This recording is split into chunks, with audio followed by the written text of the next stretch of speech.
In this video, I'm going to show you how to fix Steam's slow download speed.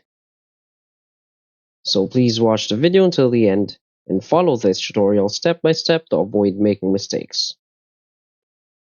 So let's get started. So to fix this, the first thing you want to do is to go open your File Explorer. Now you want to go to this PC and just right click on your C drive. Now from here, click on Properties. Now here, select Hardware. Now select the C drive. So this is my C drive. Now click on Properties. Now from here, select Volumes and click on Populate.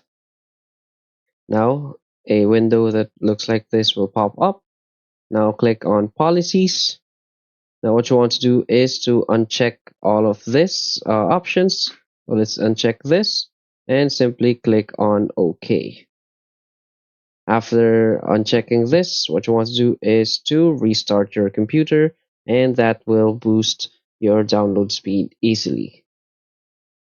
So that's it. So if you find this video helpful, please hit like and subscribe. Thanks.